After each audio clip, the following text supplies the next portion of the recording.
Probably the design, the whole design process is one of the funnest parts of what we do.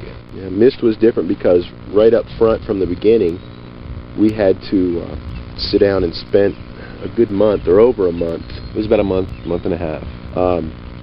Every day just designing all the worlds, all the everything involved with it. Sitting down and going over puzzles and whether or not they'd be too hard or too easy, and whether or not they fit with the story, because there was so much story that was being developed at the same time.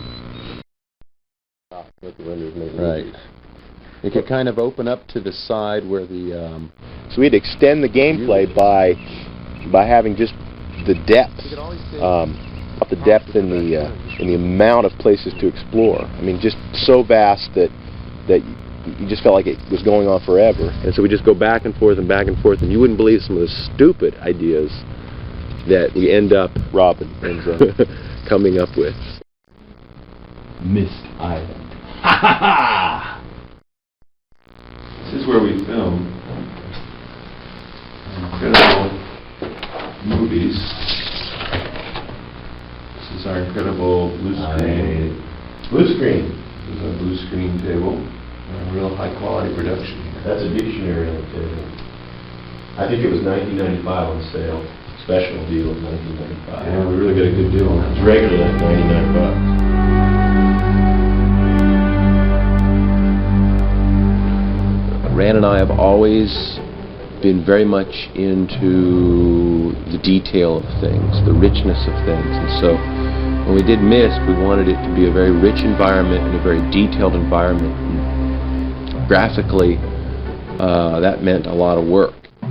We are using a computer, in essence, to build sets. The stuff that we're doing for Myst basically has to be fully realized in order to move a sort of a virtual camera around this kind of virtual set. You take a camera and you place it in various positions in order to move, say, from one room to another or down a hallway. It's just a sequence of camera shots that are taken in a computer that end up looking photographic and end up helping, end up allowing the player to really believe that they're sitting in this world.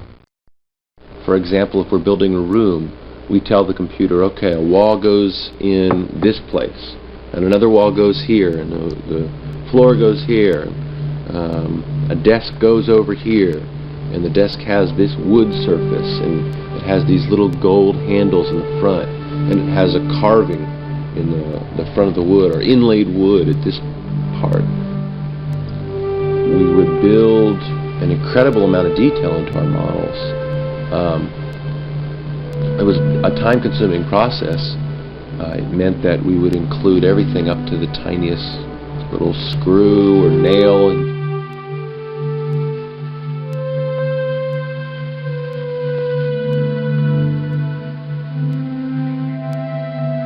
I started off kind of seeing it from an artist perspective. I would look for the most interesting scene that I could come up with. But the problem I ran into was that every time I made it look interesting, it didn't work for the interface because it was unrealistic. I mean, you don't look at everything as a composition. When you're walking through a room, you're either just walking through a room or you're stopping and staring at everything. And the hardest thing for me was to try to make that transition from trying to make everything look really pretty, composed, and make it work as far as interface goes.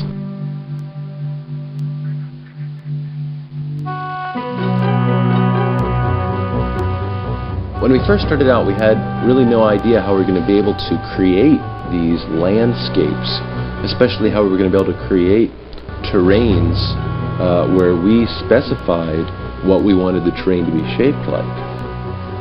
We came up with a way to create a terrain by basically painting the terrain in grayscale, a large picture of the terrain in grayscale. The light areas of that grayscale image would represent the areas of the terrain that would lift up very high. It would be very high, like a mountain or a hill, for example. We would bring that grayscale image then, simply bring it into Stratavision and extrude it in Stratavision, and voila, there we had our incredible terrains. we needed to put some sort of texture on those to really bring them to life. All we had to do was just look at our terrain, decide which areas would have grass, which areas would be covered with rock, and paint that. We'd ended up with a nice little color map that we could then wrap to our terrain. Once we had our terrains done, we could then do things like add trees, add hundreds of trees to a terrain, basically build a forest. We knew at that point, yeah, we can do this. We can do the whole thing as a 3D rendered island. Then I was sitting down watching Little Mermaid with my kids, and they had some kind of blowfish or a pufferfish or something in there. And I said, you know, it's kind of interesting shape. And didn't really think much about it, but when I sat down at the computer again, suddenly started modeling and just playing around in macro model, and boom, there it popped. There was a ship.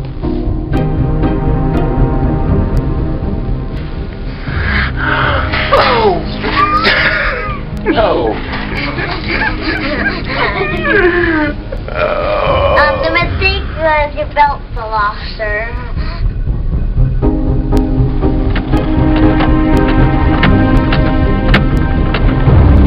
In order to figure out what sound, I'd have to wait until they actually finished the art, put it in context, and then I could say, ah, that's the kind.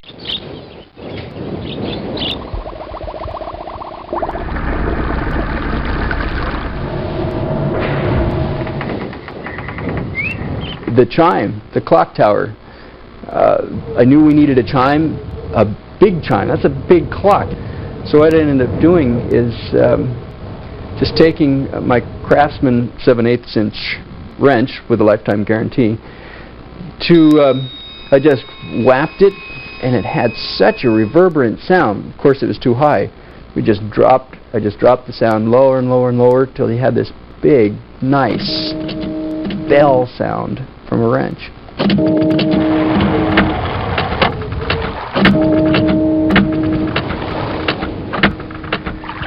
Ah, the most hateful sound.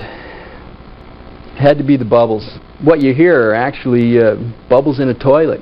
I tried big tubes, little tubes, sticking it way down there, you know, in the part where the trap goes down, and finally got it, but that was the biggest pain. Oh, Cirrus, Achenar.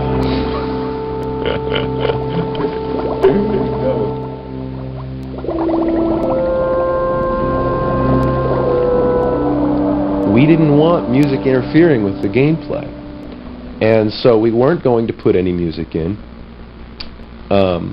When we finally did do a couple songs, we realized it wasn't an interference. It didn't sound like Super Mario Brothers. They seemed to really help the mood of certain places that you were at in the game. Once I sit down on the computer with a song in my mind, I can get it out fairly quickly. So I think the songs went pretty quick.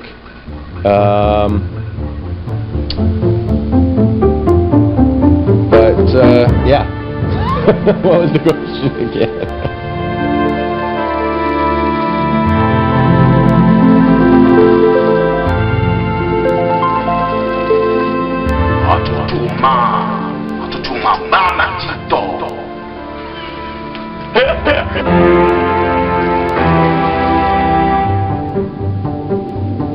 The biggest problem during the whole development was the CD-ROM speed. First thing we did was crop the images down to 8-bit using adaptive palettes for each age, and that worked great. We've got images on each age that look like 24-bit images. Then we also used QuickTime compression for each of the images, for the stills, not only for the movies, but also for each of the still pictures. Ended up with images that started out at 500K down to approximately 80K. Rich, what are you working on? Nothing. In putting it together, we used HyperCard. as a shell, basically. And then John Miller from Simplex, we worked closely with him on the Color X commands to take out anything that wasn't necessary for getting the color to the screen as fast as possible. Cheat. I missed the other one too.